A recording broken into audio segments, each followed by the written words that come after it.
बिस्मिल्लाहिर्रहमानिर्रहीम। Welcome to easy chemistry teach. Previous lecture में हमने ये इम्पोर्टेंस ऑफ केसी को स्टार्ट किया था, ठीक है। इसमें से हमने 3 डिस्कस किया था। आज 4th वन जो है ये हम डिस्कस करेंगे कि effect of change in external condition on equilibrium, कि जब हम एक्सटर्नल कंडीशन को चेंज करेंगे या रिएक्शन कंडीशन को चेंज करेंगे तो इसका इक्विलिब्रियम पे किस तरह इफेक्ट होगा। ये इक्विलिब्रियम पे किस तरह इफेक्ट कर सकता है ये हम कैलकुलेट कर सकते हैं, डिटरमाइन कर सकते हैं। किस चीज़ से? वीडियो आप कैसे से, तो किस तरह करते हैं मैं समझाता हूँ, ठीक है। इसमें है once a system attain equilibrium it is possible to change its position by changing external condition like change in concentration, temperature and pressure etc, ठीक है। इसमें हम कहते हैं कि जब एक सिस्टम क्या होता है, ये इक्विलिब्रियम को अटेन करते हैं तो इस इक्विलिब्रियम का पोजीशन हम चेंज कर सकते हैं। किस चीज़ के ज़रिए से हम चेंज कर सकते हैं? बाय चेंजिंग रिएक्शन कंडीशन, या एक्सटर्नल कंडीशन हम कह सकते हैं, या रिएक्शन कंडीशन का हम कह सकते हैं कि हम रिएक्शन कंडीशन को चेंज करने से इक्विलिब्रियम का पोजीशन चेंज कर सकते हैं, ठीक है। एक्सटर्नल कंडीशन कौन हो सकता है? Concentration of reactant and product हो सकता है। इसमें दोनों का कंसंट्रेशन हम क्या कर सकते हैं? चेंज कर सकते हैं। सेकंड वन जो है टेम्परेचर को चेंज कर सकता है, उसके अलावा प्रेशर को चेंज कर सकते हैं, ठीक है। तो ये कुछ एक्सटर्नल कंडीशन है जो कि हम क्या कर सकते हैं? चेंज कर सकते हैं। और इसके चेंज होने पे इक्विलिब्रियम का पोजीशन हम क्या कर सकते हैं? चेंज कर सकते हैं। इक्विलिब्रियम को हम डिटरमाइन करेंगे किस चीज़ से? वीडियो आप कैसी से। और उसके बाद हम क्या कर सकते हैं? जब हम एक्सटर्नल कंडीशन चेंज करेंगे तो इसका इक्विलिब्रियम पे कोई इफेक्ट पड़ेगा, और इस इफेक्ट को हम स्टडी करने के लिए ले चैटरल प्रिंसिपल क्या था? ले चैटरल प्रिंसिपल में हम कहते हैं, इसका स्टेटमेंट ये है, the effect of change in external condition can predict by using ले चैटरल प्रिंसिपल।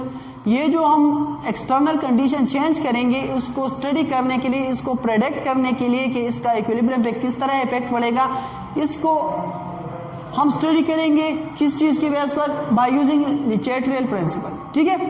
ले चैटरल प्रिंसिपल का स्टेटमेंट क्या था? ले चैटरल प्रिंसिपल का स्टेटमेंट था कि if a system in equilibrium subject to small stress by changing external condition the system adjusts itself by minimizing the change। ले चैटरल ने कुछ रिएक्शन स्टडी किया था, उसने क्या था? कुछ एक्सपेरिमेंट किया था, और उस एक्सपेरिमेंट को स्टडी करने के बाद उसने ये एक प्रिंसिपल प्रेजेंट किया था। और इस प्रिंसिपल में ये कहते हैं कि जब एक सिस्टम किस चीज़ में? इक्विलिब्रियम में, इक्विलिब्रियम स्टेट पर क्या करेंगे? एक सिस्टम को पेश करेंगे किस चीज़ के साथ? स्मॉल स्ट्रेस के साथ या स्मॉल स्ट्रेस चेंज के साथ, ठीक है। तो ये क्या करेगा? The system adjust itself by minimising the change. System को इक्विलिब्रियम दोबारा अटेन करना है, और ये जब इक्विलिब्रियम अटेन करेगा तो इक्विलिब्रियम को अटेन करने के लिए एडजस्ट करेगा खुद को किस साइड में? उस साइड में एडजस्ट करेगा जिस साइड में ये चेंज आया ना। हमने क्या किया? एक्सटर्नल कंडीशन चेंज किया है। इस एक्सटर्नल कंडीशन में जो चेंज आया है उसको कम करने के लिए उस साइड में क्या होगा? इस साइड में प्रोसीड कर। एक्सटर्नल कंडीशन में जो चेंज आया ये क्या हो सकता है? कम हो सकता है। तो ये था ले चैटरल प्रिंसिपल। इसमें कुछ भी नहीं है। इक्विलिब्रियम स्टेट पर हम एक्सटर्नल कंडीशन में थोड़ा चेंज लाता है, उस चेंज को कम करने के लिए इक्विलिब्रियम में जो सिस्टम है या सेल सिस्टम अपने आप को एडजस्ट करने के लिए उस साइड में प्रोसीड करेगा जिस साइड में ये चेंज क्या हो सकता है? कम हो सकता है, ठीक है। तो हम किस तरह चेंज ला सकते हैं किस चीज़ में? ये इक्विलिब्रियम की पोजीशन में हम किस तरह कर सकते हैं? पहले जो है बाय चेंजिंग टेम्परेचर को चेंज करने भी हम क्या कर सकते हैं? इक्विलिब्रियम का पोजीशन चेंज कर सकते हैं, ठीक है। किस तरह कर सकते हैं? फॉर एग्जांपल एक रिएक्शन है, एक रिएक्शन है जिसको हम हेबर प्रोसेस कहते हैं कि इसमें N2 प्लस H2 कंबाइन होके ये बनाता है NH3, अमोनिया बनाता है, ठीक है। अमोनिया बनाता है, इसको बैलेंस करते हैं, ये हो जाएगा आपके साथ 3, ठीक है। तो ये बैलेंस हो गया। अब ये जो अमोनिया फॉर्मेशन है ये क्या है? एक एक्सोथर्मिक प्रोसेस है। इसका मतलब क्या हुआ? एक्सोथर्मिक है। एक्सोथर्मिक का क्या मतलब होता है? एक्सोथर्मिक मतलब ये हमें क्या देता है? हीट देता है। एक्सोथर्मिक प्रोसेस है। अब हमने क्या किया? हमने टेम्परेचर चेंज किया। ये रिएक्शन जो होता है ये प्रोसीड होता है तकरीबन कोई 450 डिग्री सी पर। कितने पर? 450 डिग्री सी पर ये रिएक्शन प्रोसीड होता है, ठीक है। और हम प्रेशर यूज़ करते हैं यहाँ पे तकरीबन कोई 200 टू 250 250 atm, ठीक है, इतना प्रेशर होता है और ये टेम्परेचर होता है। अब हमने क्या किया, इस टेम्परेचर को चेंज किया। टेम्परेचर को किस तरह चेंज किया, टेम्परेचर को पहले हम क्या करते हैं, इंक्रीज करते हैं। जब हम टेम्परेचर इंक्रीज करेंगे तो ये जो प्रोसेस है ना, यहाँ पे अमोनिया फॉर्मेशन जो है, ये सिस्टम अब इक्विलिब्रियम है। लेकिन हमने क्या किया, 450 डिग्री सेंटीग्रेड पर ये इक्विलिब्रियम में था, हमने टेम्परेचर को चेंज किया, कितना किया, 500 डिग्री से। कितना किया, 500 डिग्री से, ठीक है। अब हमें पता है कि जो अमोनिया फॉर्मेशन है ये तो एक्सोथर्मिक प्रोसेस है। अमोनिया जिस रिएक्शन में बन रहे हैं इसमें क्या होता है, ये एक्सोथर्मिक प्रोसेस है, इसमें तो और भी हीट रिलीज होता है। तो ये टेम्परेचर को, जो ये सिस्टम है, ये टेम्परेचर को कम करने के क्या करेगा। अब ये जो फॉरवर्ड रिएक्शन है जिसमें अमोनिया बनता है, ये तो एक्सोथर्मिक है। लेकिन जो इसका उल्टा रिएक्शन है जिसमें अमोनिया ब्रेक होकर क्या बनाता है, नाइट्रोजन और हाइड्रोजन, तो ये जो है ये एंडोथर्मिक रिएक्शन है। मतलब इसके लिए हीट रिक्वायर्ड होता है, एंडोथर्मिक, ठीक है। हमने टेम्परेचर इंक्रीज किया तो ये इक्विलिब्रियम जो सिस्टम है, ये सिस्टम इस तरह करेगा कि अब जो हीट का इफेक्ट है, जो टेम्परेचर का इफेक्ट है, वो बैकवर्ड डायरेक्शन में क्या होता है, चेंज होता है। बैकवर्ड डायरेक्शन में ये कम हो सकता है। तो ये इस तरह करेगा, जो बैकवर्ड रिएक्शन है इसको थोड़ा क्या करेगा, फास्ट करेगा। जब बैकवर्ड रिएक्शन को फास्ट करेगा तो ये टेम्परेचर क्या करेगा, टेम्परेचर को, ये टेम्परेचर का जो इफेक्ट है इसको डिक्रीज करेगा और इक्विलिब्रियम को दोबारा क्या करेगा, अटेन करेगा, ठीक है। तो ये था पहला इफेक्ट टेम्परेचर का। दूसरा हम क्या कर सकते हैं, टेम्परेचर को तो कम भी कर सकते हैं ना। टेम्परेचर को परस करिए, अब ये 450 पे बिल्कुल इक्विलिब्रियम में है, दोनों रिएक्शन का रेट क्या है, बराबर है। अब हमने इस तरह किया कि इस टेम्परेचर को कम किया, 400 डिग्री से किया। 400 डिग्री से जब हम करेंगे तो हमें ये पता है जो फॉरवर्ड रिएक्शन है इसमें ये एक्सोथर्मिक है, जो बैकवर्ड रिएक्शन है ये क्या है, एंडोथर्मिक है। एक्सोथर्मिक हमें हीट देता है, एंडोथर्मिक हमें क्या करता है, हीट उनको चाहिए। तो अब ये सिस्टम इस तरह करेगा कि जो फॉरवर्ड रिएक्शन है इसका रेट थोड़ा बढ़ाएगा। ये इसलिए बढ़ाएगा कि जो हीट कम हुआ है, जो टेम्परेचर कम हुआ है, टेम्परेचर का जो बैलेंस है उसको बैलेंस करने के लिए क्या करेगा, फॉरवर्ड रिएक्शन को थोड़ा फास्ट प्रोसीड करेगा। और फॉरवर्ड रिएक्शन में अमोनिया बनता है और अमोनिया बनने से क्या देता है, हमें हीट देता है। तो ये जो चेंज हमने लाए थे, चेंज हमने क्या किया, एक्सटर्नल कंडीशन में किया, टेम्परेचर को हमने चेंज किया और टेम्परेचर को चेंज करने के बाद सिस्टम ने क्या किया, अपने आप को एडजस्ट किया उस डायरेक्शन में जिस डायरेक्शन में क्या होता है, ये चेंज कम हो सकता है। तो ये पहला जो चेंज था, इफेक्ट था किस चीज़ का, एक्सटर्नल कंडीशन का। सेकंड हम क्या कर सकते हैं, सेकंड हम कर सकते हैं प्रेशर को इंक्रीज भी कर सकता है, डिक्रीज भी कर सकता है। किस तरह कर सकते हैं ये समझाता हूँ। आप लोगों को पता होगा कि प्रेशर, सॉलिड पे प्रेशर का कोई इफेक्ट पड़ने वाला नहीं है, लेकिन जो लिक्विड होता है और गैस का क्या होता है, इस पर थोड़ा बहुत इफेक्ट पड़ता है। अब इस रिएक्शन से मैं समझाता हूँ कि ये जो रिएक्शन है, ठीक है, ये रिएक्शन प्रोसीड करता है कौन से प्रेशर पे, 200 टू 250 atm, ठीक है। पहले हम इस तरह करेंगे कि इस प्रेशर को कम करते हैं।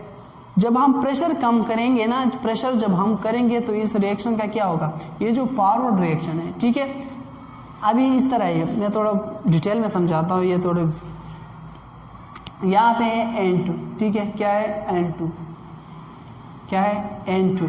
जब तक ये N2 ब्रेक नहीं करेगा ना तो ये अमोनिया नहीं फॉर्म कर सकता, ठीक है। और ये जो बॉन्ड है इसको ब्रेक करने के लिए हमें रिक्वायर्ड है क्या, हाई टेम्परेचर और हाई प्रेशर। यहाँ पे हम कैटालिस्ट यूज करते हैं आयरन, लेकिन यहाँ पे जो ये बॉन्ड है, ये बॉन्ड जब तक ब्रेक नहीं करेगा तो अमोनिया फॉर्मेशन नहीं हो सकता, ठीक है।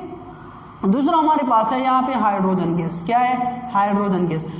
हाइड्रोजन गैस के दरमियान जो बॉन्ड है, अगर ये बॉन्ड ब्रेक नहीं होता तो ये रिएक्शन प्रोसीड नहीं कर सकता, ठीक है। तो इस दोनों के लिए बॉन्ड ब्रेकिंग के लिए क्या जरूरत है, हाई प्रेशर की जरूरत है। जब हम क्या करेंगे, प्रेशर को डिक्रीज करेंगे, क्या करेंगे, प्रेशर को डिक्रीज करेंगे, तो इस प्रेशर को डिक्रीज करने पे क्या होगा, ये प्रेशर पे डिक्रीज करने पे ये क्या होगा कि जो बॉन्ड ब्रेकिंग एबिलिटी है, जो बॉन्ड ब्रेकिंग क्या हो जाएगा, स्लो डाउन हो जाएगा। जब बॉन्ड ब्रेकिंग स्लो डाउन हो जाएगा तो यहाँ पे जो फॉरवर्ड रिएक्शन है वो क्या होगा, फॉरवर्ड रिएक्शन क्या होगा, फॉरवर्ड रिएक्शन का रेट क्या हो जाएगा, ये डिक्रीज हो जाएगा। फॉरवर्ड रिएक्शन का रेट क्या हो जाएगा, डिक्रीज हो जाएगा। तो इस इफेक्ट को कम करने के लिए इक्विलिब्रियम क्या करेगा, इक्विलिब्रियम इस तरह करेगा कि जो सिस्टम है ये इक्विलिब्रियम को दोबारा अटेन करने के लिए कि ये प्रेशर किस तरह हम क्या कर सकते हैं, बढ़ा सकते हैं। ये इस तरह करेगा कि जो बैकवर्ड रिएक्शन है इसको क्या करेगा, इसको थोड़ा फास्ट रेट पे या क्या करेगा, थोड़ा फास्ट रेट पे प्रोसीड करेगा। जब ये थोड़ा फास्ट रेट पे प्रोसीड करेगा तो गैस यहाँ पे ज़्यादा बनेगी, नाइट्रोजन और हाइड्रोजन। जब नाइट्रोजन और हाइड्रोजन गैस ज़्यादा बनेगी तो इसका प्रेशर क्या हो जाएगा, इंक्रीज हो जाएगा और इसका बॉन्ड ब्रेकिंग का जो प्रोसेस है ये क्या हो जाएगा, दोबारा एक कांस्टेंट रेट पे क्या हो मेंटेन हो जाएगा। ठीक है, तो ये था प्रेशर के बारे में। इसके बाद है कैटेलिस्ट। जनरली अगर हम कहें कैटेलिस्ट का इक्विलिब्रियम पे कोई इफेक्ट नहीं होता। कैटेलिस्ट एक्चुअली दोनों डायरेक्शन में, जो फॉरवर्ड डायरेक्शन है और बैकवर्ड डायरेक्शन, दोनों क्या करता है, दोनों को प्रोसीड करता है, दोनों का रेट बढ़ाता है। तो कैटेलिस्ट का इक्विलिब्रियम पे कोई इफेक्ट नहीं होगा। थर्ड वन जो है ये कंसंट्रेशन। कंसंट्रेशन हम क्या कर सकते हैं, प्रोडक्ट के भी बढ़ा सकते हैं और रिएक्टेंट का भी क्या कर सकते हैं, बढ़ा सकते हैं और कम भी कर सकते हैं। ठीक है, हमें ये पता है क्या है, अभी ये कंसंट्रेशन हम बढ़ाते और कम इसलिए करते हैं कि हमें जो प्रोडक्ट चाहिए, जो चीज़ हमें चाहिए वो ज़्यादा क्वांटिटी में बने। मैंने आप लोगों को समझाया था कि इक्विलिब्रियम में इस तरह होता है कि हमें पता भी नहीं चलता कि ये रिएक्शन हो रहा है या स्टॉप है। ठीक है, तो जो इसलिए कि हम ज़्यादा प्रोडक्ट हमें हासिल हो, ज़्यादा प्रोडक्ट को ऑब्टेन करने के लिए हम क्या करते हैं, लिचेट्रल प्रिंसिपल के यूज़ करते हैं। और इस प्रिंसिपल के मुताबिक हम क्या करेंगे, जब अगर हमें चाहिए क्या, अमोनिया, ज़्यादा अमोनिया हमें चाहिए तो हम क्या करेंगे, अमोनिया तब बनेगी जब यहाँ पे क्या होगा, फॉरवर्ड रिएक्शन के लिए जो नाइट्रोजन है और हाइड्रोजन गैस का क्या होना चाहिए, कंसंट्रेशन ज़्यादा होना चाहिए। ठीक है, और अमोनिया ब्रेकिंग के लिए क्या होना चाहिए, अमोनिया ब्रेकिंग के लिए ये होना चाहिए कि अमोनिया ज़्यादा होना चाहिए। इस जो बैकवर्ड रिएक्शन का रेट है इसके लिए क्या, अमोनिया ज़्यादा होना चाहिए। हमने पढ़ा था कि रेट ऑफ रिएक्शन जो होता है ये डायरेक्टली प्रोपोर्शन होता है किस चीज़ के, एक्टिव मासेस ऑफ रिएक्टेंट के, एक्टिव मासेस ऑफ रिएक्टेंट के, ये डायरेक्टली प्रोपोर्शन होता है। ठीक है, तो इस फॉरवर्ड रिएक्शन के लिए रिएक्टेंट ये है, फॉरवर्ड रिएक्शन का रेट इस चीज़ पे डिपेंड करेगा और बैकवर्ड रिएक्शन का रेट किस चीज़ पे डिपेंड करेगा, अमोनिया पे डिपेंड करेगा। ठीक है, अभी मुझे चाहिए कौन सा, अमोनिया ज़्यादा चाहिए। तो अमोनिया अगर मुझे ज़्यादा चाहिए तो मैं इस तरह करूँगा कि अगर ये सिस्टम आप किस चीज़ में है, इक्विलिब्रियम में, तो मैं इस तरह करूँगा, थोड़ा अमोनिया यहाँ से कम करूँगा। जब मैं थोड़ा अमोनिया क्या करूँगा, कम करूँगा, तो बैकवर्ड रिएक्शन से क्या होगा, बैकवर्ड रिएक्शन का रेट क्या हो जाएगा, डिक्रीज हो जाएगा, इक्विलिब्रियम डिस्टर्ब हो जाएगा।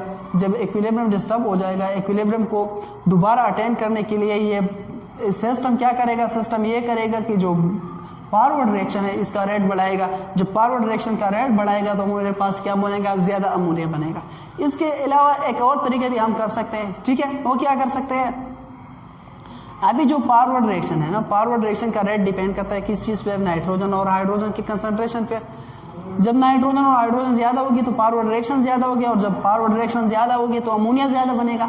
तो हम नाइट्रोजन और हाइड्रोजन का कंसंट्रेशन भी क्या कर सकते हैं, जब हम ये बढ़ाएंगे तो इससे भी अमोनिया का प्रोडक्शन क्या हो जाएगा, ज़्यादा हो जाएगा। ठीक है, तो ये था अबाउट जो इफेक्ट है ऑफ क्या चीज़, इफेक्ट ऑफ चेंज इन जो रिएक्शन कंडीशन है, इसका इक्विलिब्रियम पे किस तरह इफेक्ट पड़ेगा और ये काम किस तरह स्टडी करेंगे। ठीक है, तो मिलते हैं नेक्स्ट वीडियो में। अल्लाह हाफिज़।